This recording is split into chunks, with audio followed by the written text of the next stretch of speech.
Joe, thank you for being here today.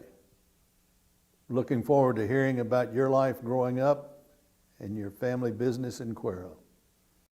Tell us about your family and how they came to Cuero. My great-grandfather, Dr. J.M. Royce, immigrated to Indianola, Texas in 1845, which is just, I believe, 9 years after the fall of the Alamo. And the reason he immigrated to Texas was because of political strife in Germany at the time.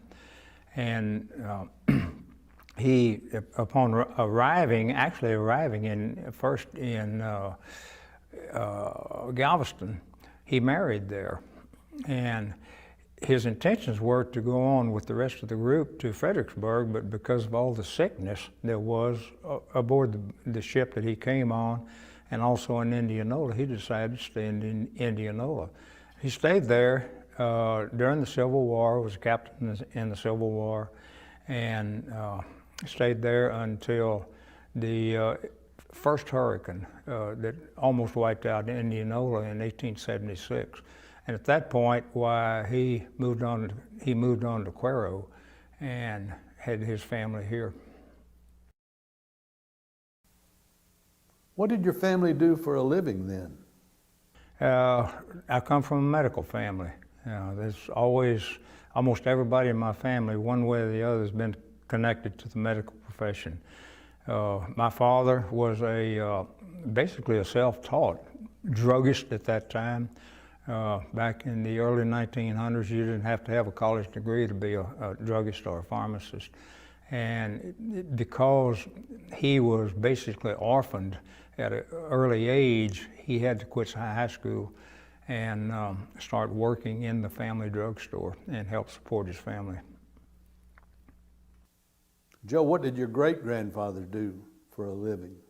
My great-grandfather was a physician, and then his sons were physicians, except for my grandfather. He was a druggist at that time. When did your grandparents come to Cuero? They came to Cuero right after the 1876 hurricane. What was it like growing up in Cuero as a young boy? Okay, growing up in Cuero as a young boy. You got to remember that when I was very young, it was during the Depression. And very few people had anything whatsoever. And my father had the drugstore. He worked many hours, and he worked from 7 in the morning till 8 and 9 o'clock at night. One interesting thing about growing up here is, when I was born, my family lived where the current old red high school is. They sold that property and moved their house 1 block away.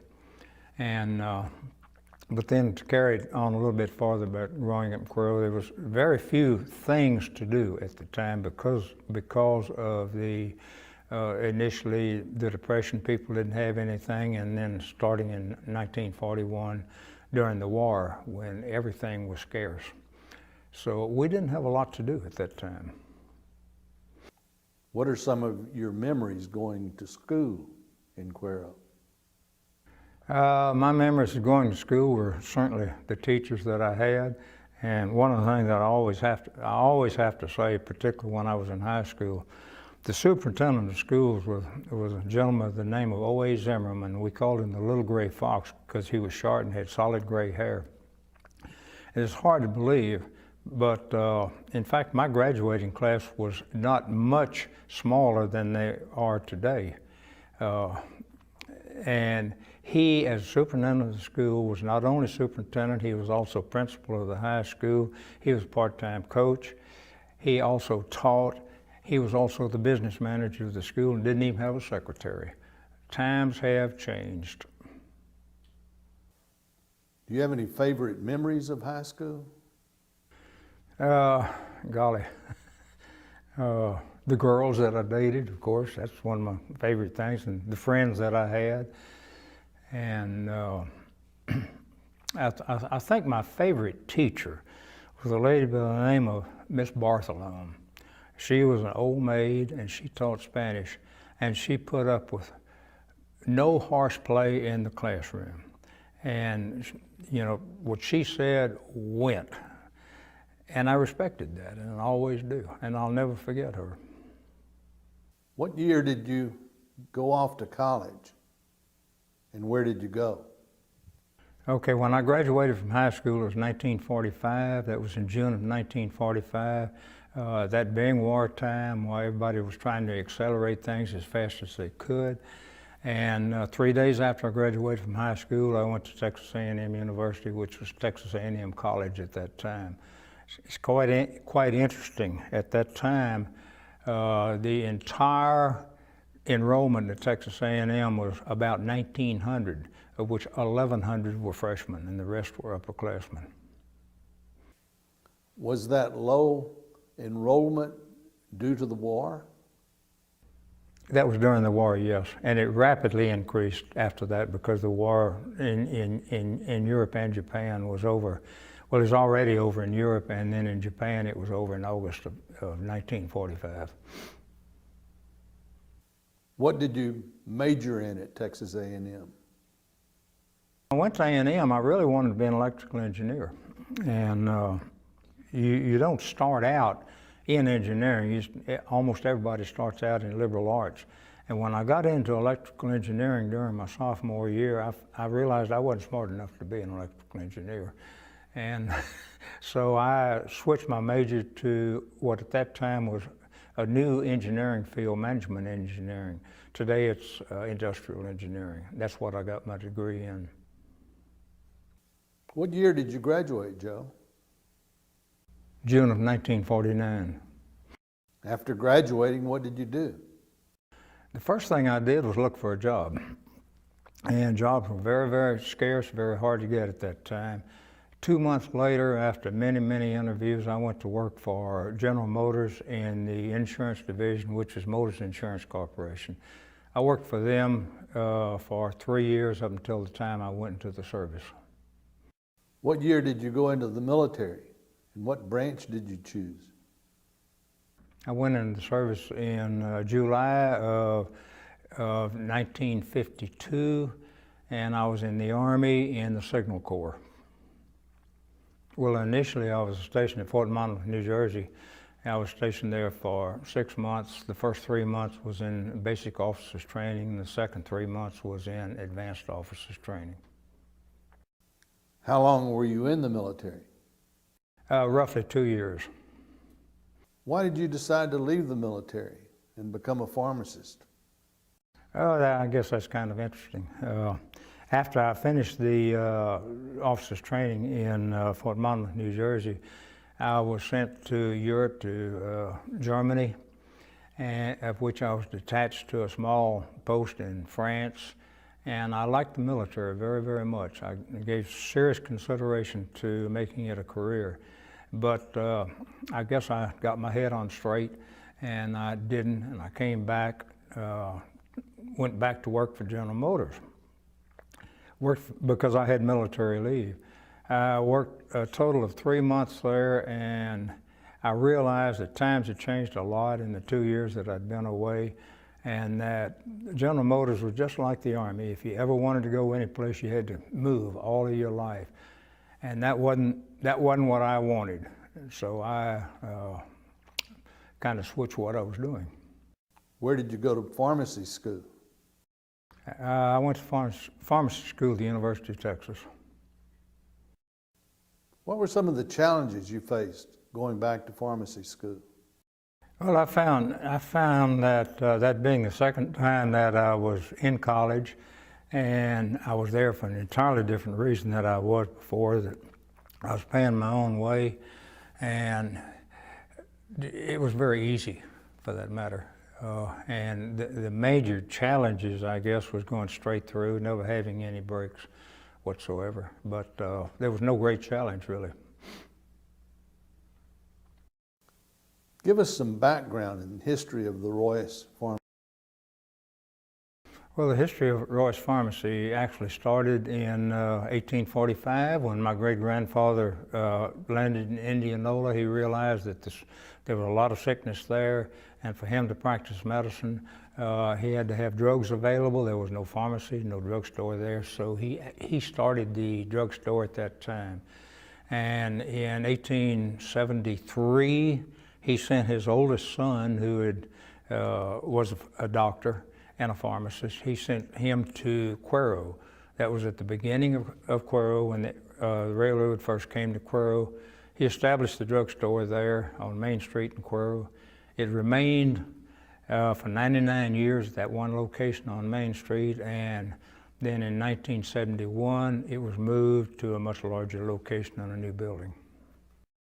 How have pharmacies changed over the many years that you've been a pharmacist? Wow. When I started in pharmacy, you know, I feel like that the main concern of the pharmacist was to take care of the patient, whether or not it's patting him on the shoulder or talking to him or dispensing medicine to them. So obviously you had to make a profit, but that was not the main consideration. And that was also true for the distributors and the manufacturer of the drugs at the time. That has totally changed. The main concern nowadays is dollars and trying to make money, of which is very, very difficult for a pharmacy to do that. The reason is everything is controlled by the government now, or insurance companies. People don't pay for their medicine anymore. Very, very few, maybe 4 or 5% do. Everything is controlled by either the insurance company or the government. You have zero control over anything. I'll add one thing to that, if I may. This isn't only true just for pharmacy, this is true for the entire medical field. The doctors are faced with the same situation about government medicine and about somebody else telling you what to do and how to do it. And this is also true for the hospitals. It's really sad because it's not in the best interest of the people. How many years were you a pharmacist? 33 years, I believe it was. What year did you retire? I retired in 1993.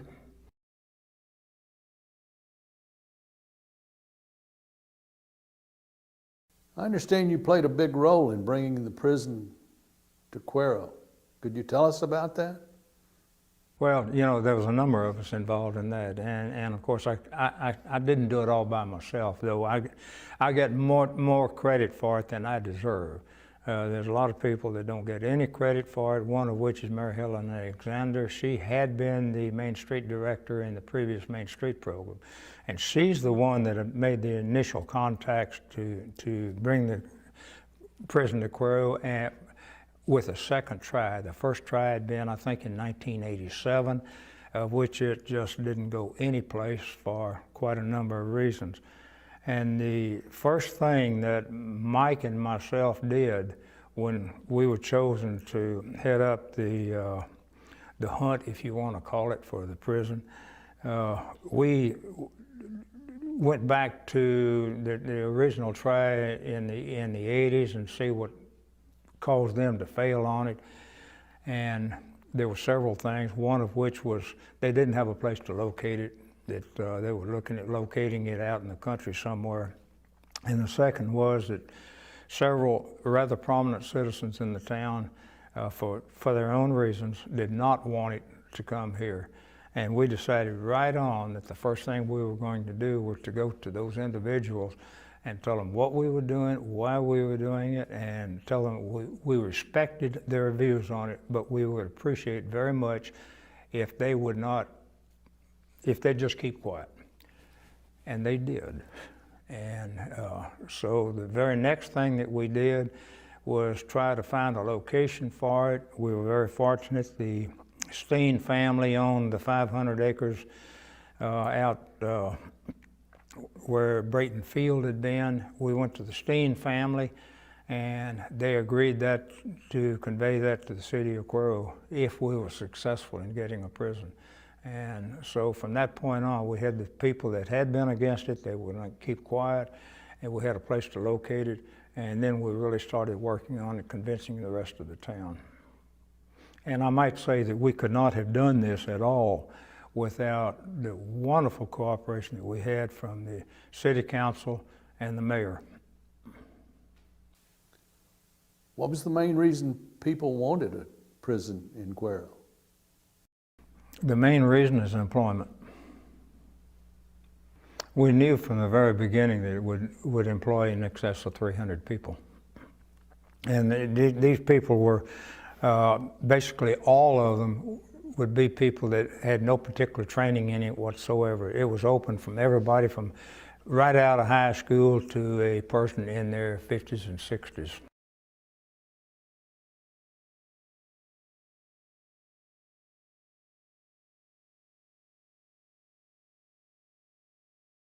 Can you tell us about Cuero's first Main Street program and what its purpose was? Well, the main purpose of the initial Main Street program is exactly the same as it is today, is economic development and development in the downtown areas, much of which in most small towns was blighted.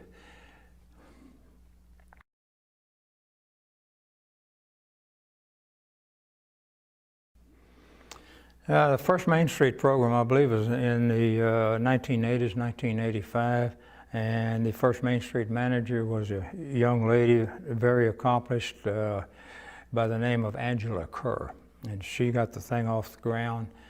And she was followed, after she left here, she left to get married by Mary Helen Alexander, who did a very good job of it.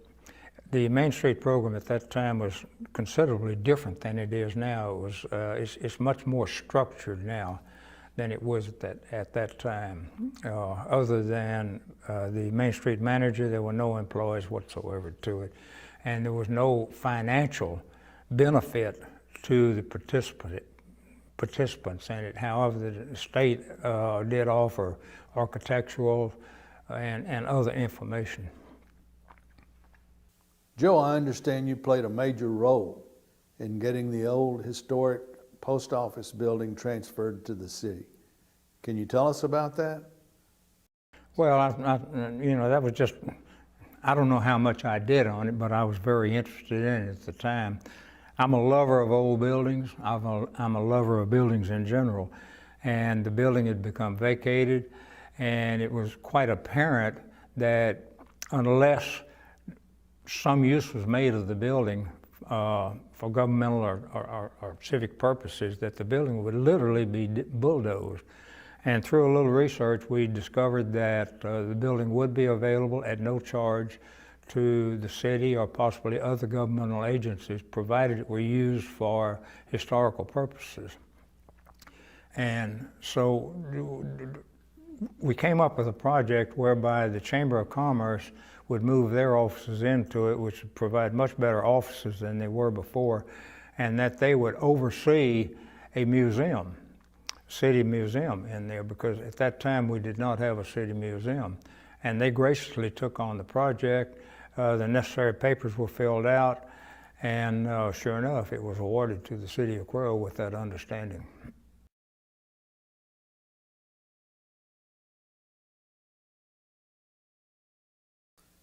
Can you tell us the story about Tupperware wanting to locate in Cuero and about the man, Earl Tupper? Okay. In 1949, through how the original process came about, I do not know. But the Tupper Corporation found out about the property out there that had been Brayton Field that belonged to the city of Cuero. And through contacts, I assume were initially made by the mayor at that time, they came, worked with the city of Cuero, and they moved a lot of equipment down here and actually started a little bit of production. And I personally knew Mr. Tupper because I was looking for a job at that time. I was just about ready to graduate from college in engineering. And he interviewed me in Easter of 1949, right before I graduated from college. At that time, he was ready to come to Cuero. But because of some, I suspect, misunderstandings, and a few people wanted to see that remain a city airport, it all fell through.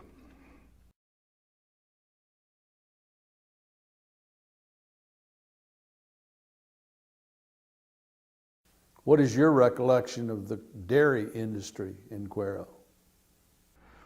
The dairy industry at one time was a big, more or less family industry in Cuero. I mean, you had many dairy farms around Cuero and in the county, and these were family farms with, they had Jersey cows, and most of them would have maybe anywhere from 20 to 40 or 50 cattle, which they milked every day. They transported their milk into what at that time was the Crescent Valley Creamery in Cuero. They processed the milk, made ice cream, made butter, buttermilk, and I guess that's the only products they made from it.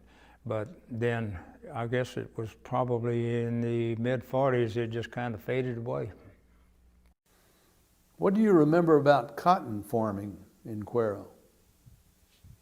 Cotton farming was very much like the industry. It was, you had a lot of small cotton farms. None of them were large, maybe 200 or 300 acres at the very most. And it was a big industry right from the very beginning of Cuero here. Cuero had at one time 3 gins, and probably in the county there may have been a total of as many as 12 gins in the county. And not only did they raise the cotton, they processed the cotton through the cotton oil mill, of which the cotton oil mill was one of the largest in the state of Texas at that time, and also the cotton compress, and of which they compressed the cotton into bales for transporting. And here again, this just kind of faded away right during and after the war. Tell us about farming in general in Cuero over the years. At one time, there was quite a bit of vegetables grown in the general area. The area just north of town, in fact, where the prison is now, that was not in my time, but before my time, that was a rice farm. It's about 500-acre rice farm. And there was a lot of row crop and vegetables grown in town. In fact, there was a gentleman by the name of Fredericks that used to deliver fresh vegetables from his farm, which his farm was located just north of Cuero. What do you remember about turkey farming in the Cuero area? That was a big industry too, but here again, they were all range turkeys. And range turkeys were entirely different than the turkeys that they grow now, the cage turkeys. They were tough. And when I say tough, not tough to eat, but they could maintain themselves quite well off of bugs and so forth and so on. Turkey industry was big in Cuero. The processing of it, we had a big processing plant on West Main Street. And here again, like the other agricultural related things, it just faded away. I understand that at one time there were a number of grocery stores in Cuero. What do you remember about them? Okay. Your grocery stores in Cuero, when I was growing up, there were a couple of them that were fairly large groceries. There was the Red and White, there was Handy Andy, there was McClung Grocery, which is downtown, and McClarty's had a grocery. Those were the larger ones, and Lies had the grocery. Altogether, in 1942, there was 25 grocery stores in Cuero, in the city limits of Cuero. And most of these were very, very small grocery stores. They were not much larger than the room that we're in right now. They were neighborhood grocery stores. Today we have one. From the time you were young until today, can you tell us about the businesses that have come and gone in Cuero? Well, I have to mention this too. I mean, we do have quite a few gas stations in Cuero right now, but in 1942, again, the same year that I mentioned the grocery, we had 26 gasoline stations in Cuero. And those were in the days when gasoline sold for anywhere from 15 to 20 cents per gallon. It's changed a little bit since that time. But I've seen many other businesses come and go. You know, all of downtown Cuero was retail business, and that's the only place we had retail business. We no longer have a 5 and dime store. We used to have, at one time, I think we had 4 of them. We had at least 3 department stores when I was growing up. We don't have any anymore. We had, at one time, 3 jewelry stores. We don't have any jewelry stores anymore. And this goes on and on and on about the different types of businesses that we had that we no longer had. But all small towns are facing the same thing. Tell us about the Cuero Industrial Foundation and how it was formed. Cuero Industrial Foundation was formed in 1957, I believe, and it was formed by 11 businessmen, all downtown businessmen, except there was 1 banker involved in it. That the reason that they were, that each of these 11 people put up $1,000 each to get it started. And the reason they wanted to start the Cuero Industrial Foundation was because I think it was the Southwest Conference of the Methodist Church wanted to build a retirement home in Cuero, which would have been called Friendship Village. And obviously they wanted some help, and the Industrial Foundation was formed to help them. And they actually bought land just right at the city limits going out on the Stratton Road. They bought about 11 acres. And because of reasons that, quite frankly, I don't know and probably don't remember and don't even want to remember, it just didn't happen. And so the Industrial Foundation kind of limped along for a while, did very little, and then in the early 1960s, I think that it was, there was a push on to bring Howard Parlor Furniture Company here, which they later built a building on West Sarah Street. And they wanted to revive the Industrial Foundation, and they needed money to do it. So several gentlemen got together, of which I was not one of them, and called a mass meeting down in the American Legion Hall one morning about 6 or 7 o'clock, maybe a little later, and had a very good crowd to show up there. And this was led by Jim Conrad. Jim did a superb job in convincing the people that we needed to revive the Industrial Foundation, sell shares of stock, and raise some money. And that is why it was formed.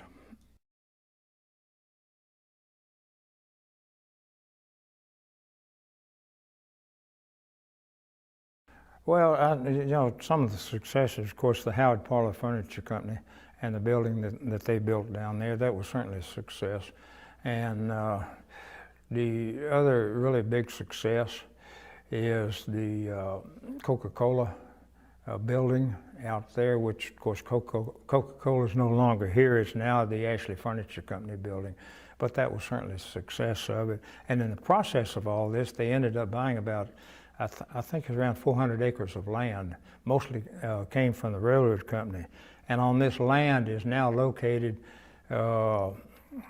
everything to the extreme south, Weber Motor Company, and the apartments out there, the Cuero Nursing Center, the service station out there, Shell service station, Walmart is located there. Not all of us will say that was a success because Walmart came in and ruined a few businesses, but certainly it was a success for the Industrial Foundation.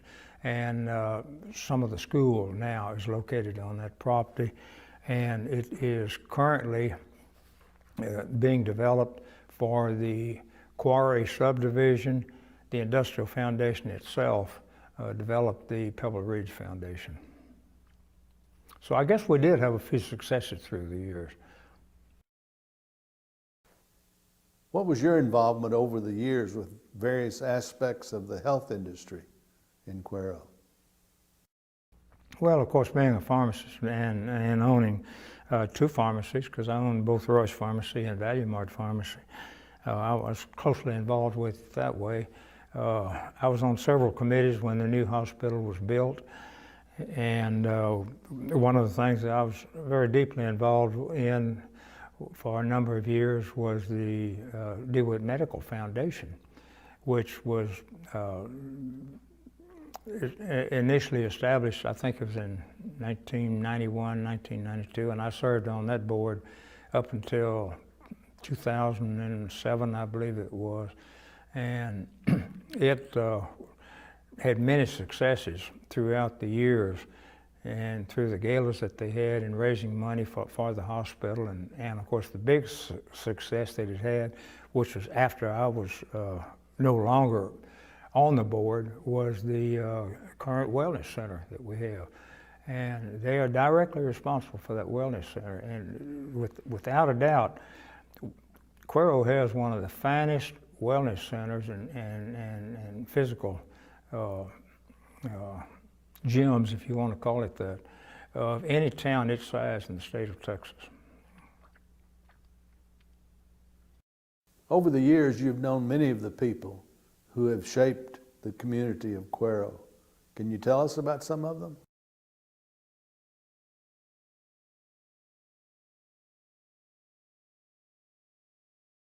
Terry Newman. Terry Newman goes way back there. Terry was mayor, I guess, at 3 different times, and each time he served more than 1 term. He was an extremely controversial person. You either liked him or you didn't like him.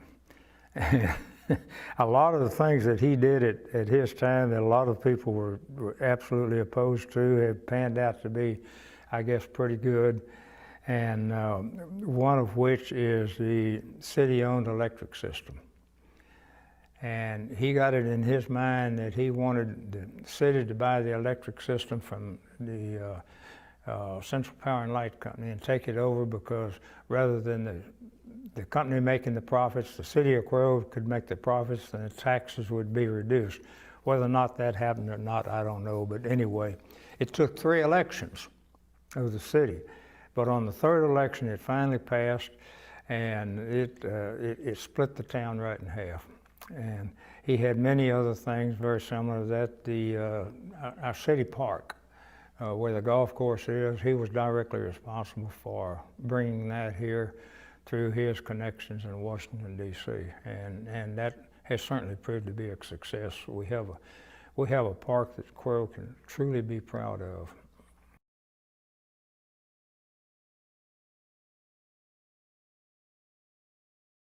Frank Sheppard. Frank was involved in many city things. He's very involved in city government of Cuero, and he probably knew more about the legal ends of the city than anybody else. He was always extremely protective of the city, overly protective, in fact, of the city. But that was his thing to do, and that's fine. He was a historian, and when we lost Frank Sheppard, we lost history that we'll never be able to repeat. He knew it from one end to the other.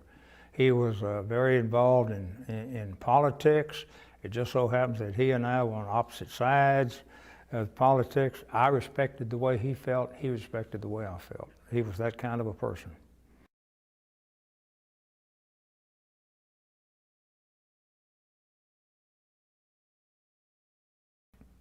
Well, you know, you can't really mention one without the other.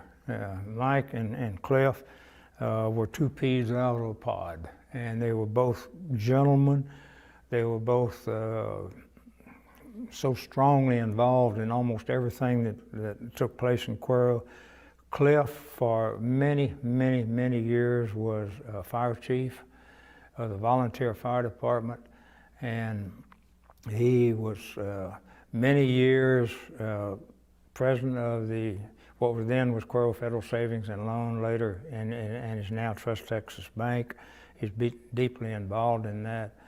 He was, any community activity that came up was the same way with him. He was a person that, he was as honest as any person I've ever seen in my life. He was as straight as an arrow.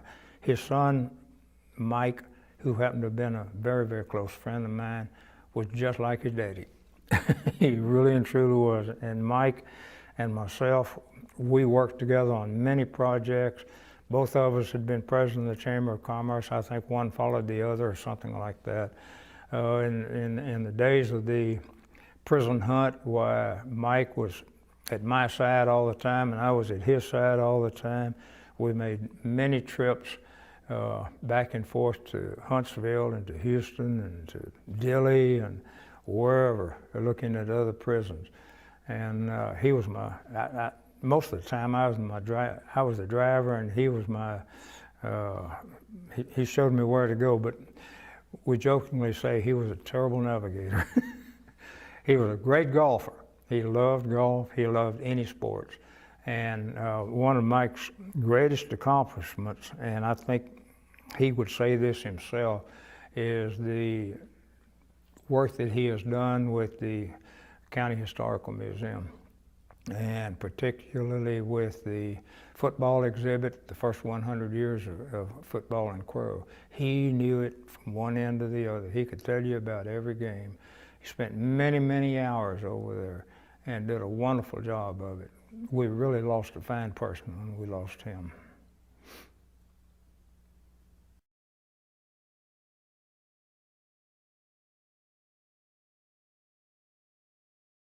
Well, Cleet was transported to Cuero, or transplanted to Cuero. I think he grew up in Minnesota and learned to fly early on, and because of that, well, he came here when Brayton Field was established as a flight instructor. Ended up marrying a Cuero girl and staying in Cuero and establishing Gulf Coast Wood Products. And I guess the best thing in the world you can say about Cleet, which is certainly a good thing, is that he established an industry in the town that needed employment, and it provided employment for several hundred people. And it was a type of employment that could be a second job for so many people. The people that had family farms that they couldn't make a living on could take care of their farm and come in here and have a pretty good job that they could provide for their family. It provided wonderful employment.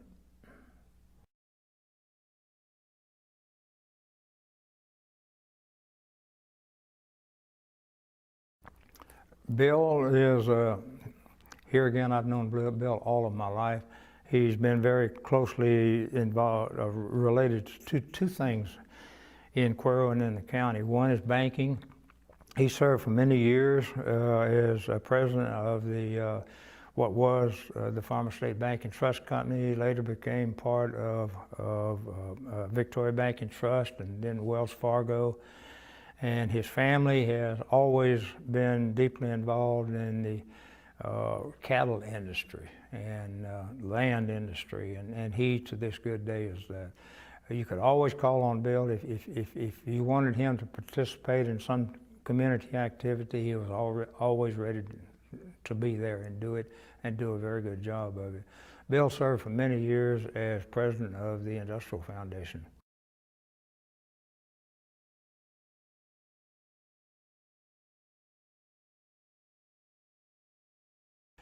Ann, you know, really when you talk about Ann Thomas, I think you have to talk about the Fryer family. Both her husband, Mr. Thomas, and her parents, the Fryers. They have been deeply, deeply involved in the cattle industry in DeWitt County and have added to it very much. And Ann lived a long and fruitful life. She died, I think, at 102 or something like that, just a year or so ago.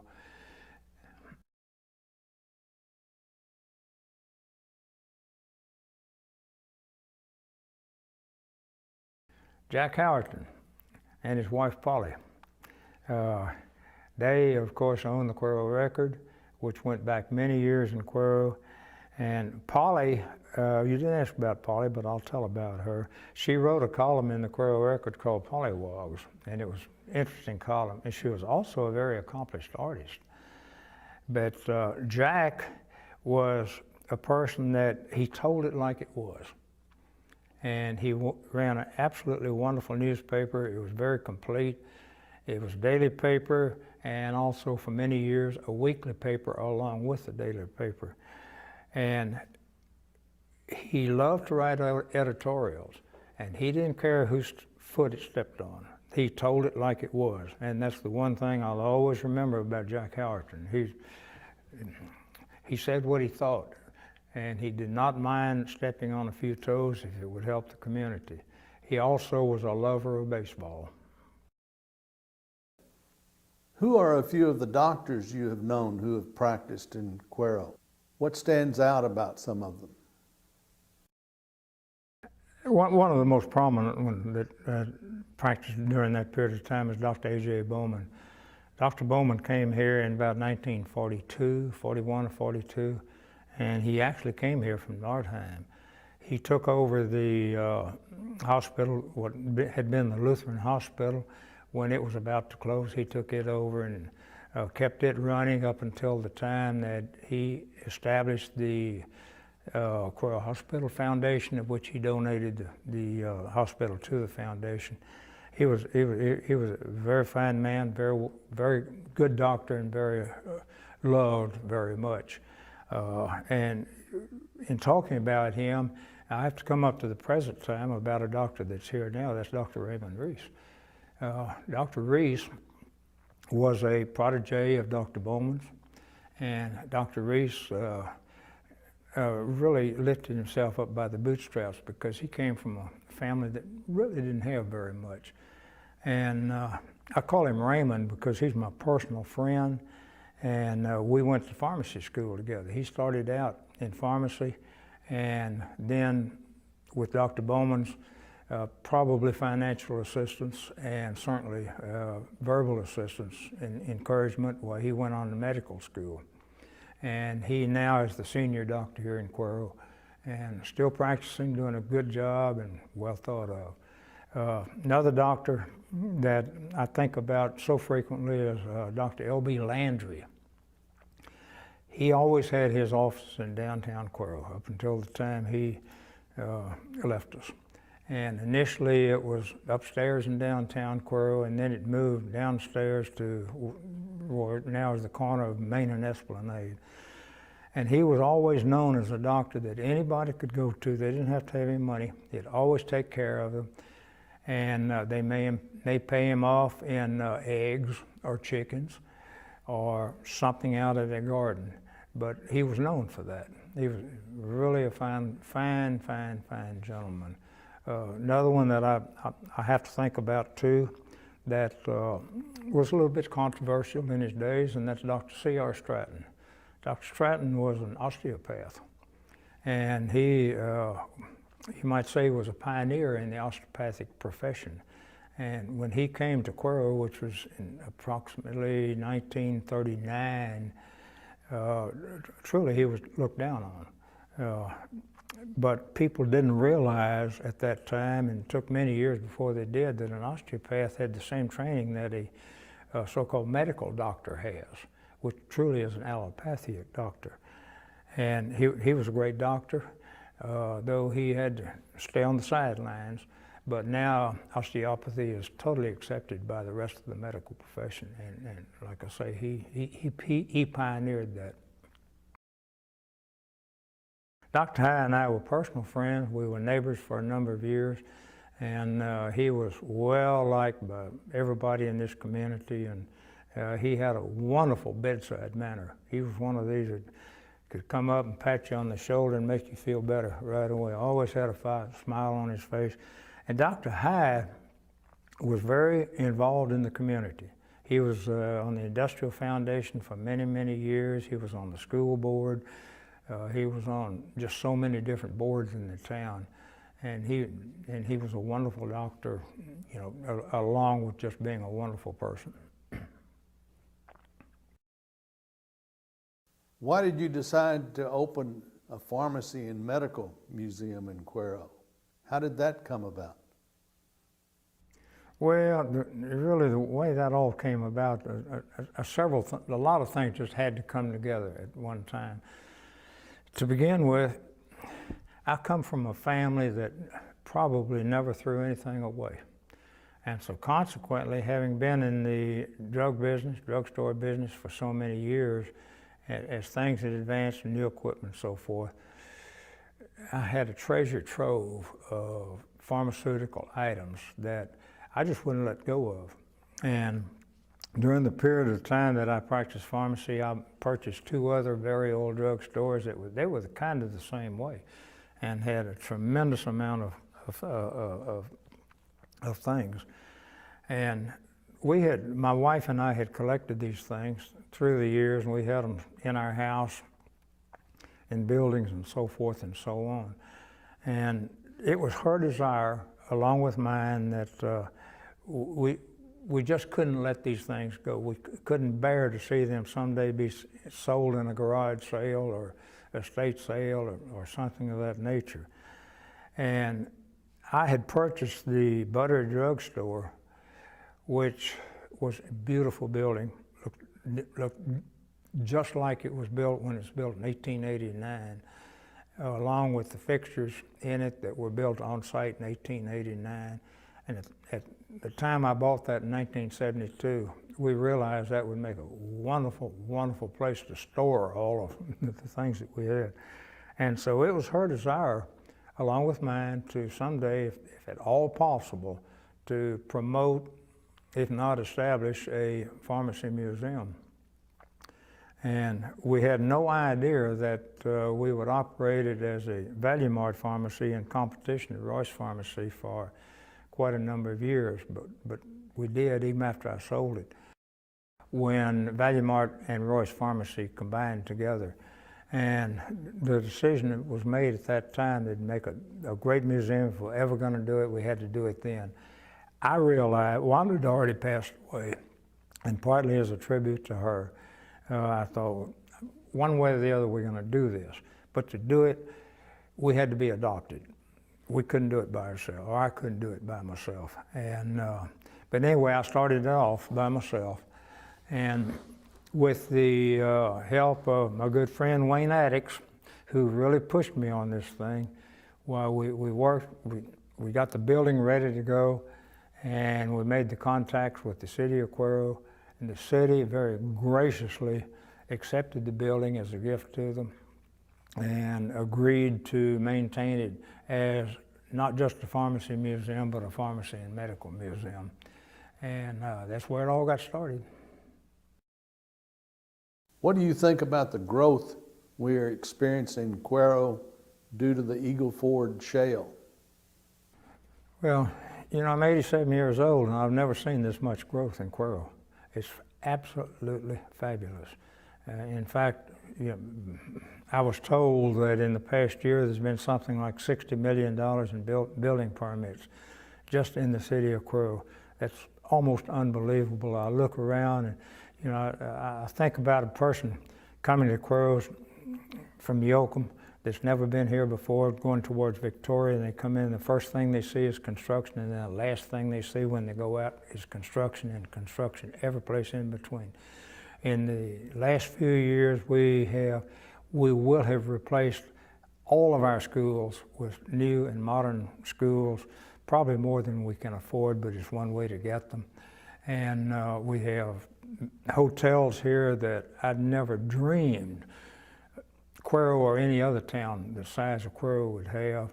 And we have such wonderful business such as the Eagle Ford restaurant.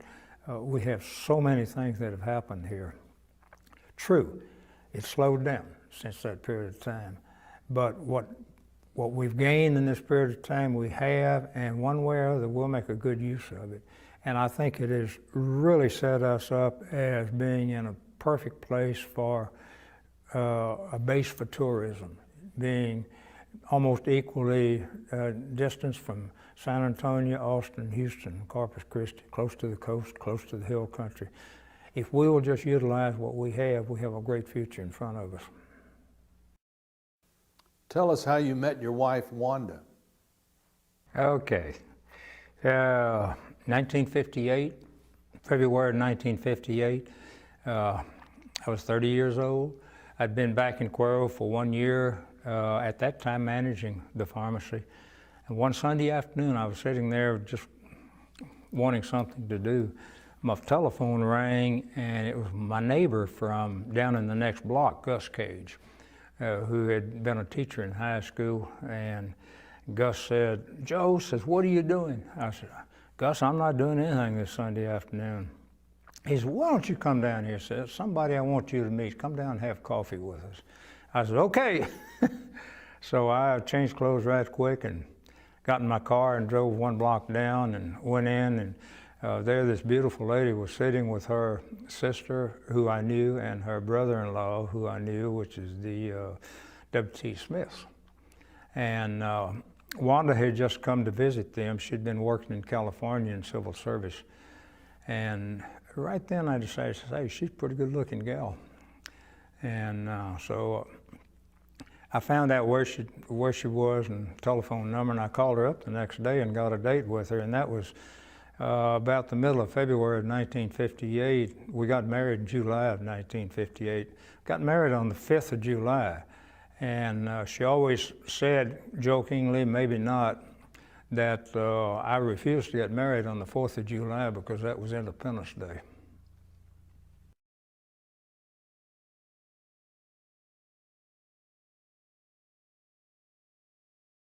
Oh, it's a great life. You know, during our entire marriage, while we were always very close to each other, almost everything we did together. And you know, I wouldn't go out to eat by myself or anything else by myself, and she was the same way. And during all those years, most of which she worked side by side with me in the pharmacy. However, a couple of times she did have her own business in the gift business. Can you tell me about her involvement in the community? She was pretty involved in the Cuero community. She, not a lot of different things, but she was very, very involved in quilting. She loved to quilt, and she made quite a number of quilts, of which I have most all of them still, and other sewing aspects. She was real involved in genealogy, mainly of my family and of her family, and made several trips to Salt Lake City, Utah on that. And she was very involved in the history of Cuero and the DeWitt County Historical Museum and also the Historical Commission. Tell us about your historical home. You know, I have to say that my home is, you know, most people when they got older, they moved down and got a smaller home. For whatever reason, my wife and I, in our older years, we moved into the family home, which is a beautiful home. It's a home that was built by my family. My mother designed the home in 1937. It's kind of interesting. They started building that house in November of 1937. We moved into it in early April of 1938. And to build a house like that nowadays, it'd probably take a year.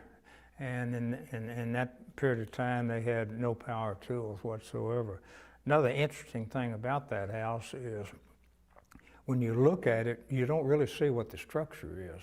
And the whole structure in that house came from the Nash Academy, which was a very large building located on Broadway in Cuero, which was a school, kind of like a college, and had been abandoned. My father bought the house, tore it down, sold a lot of the lumber, and all the structural part of my house is built out of that.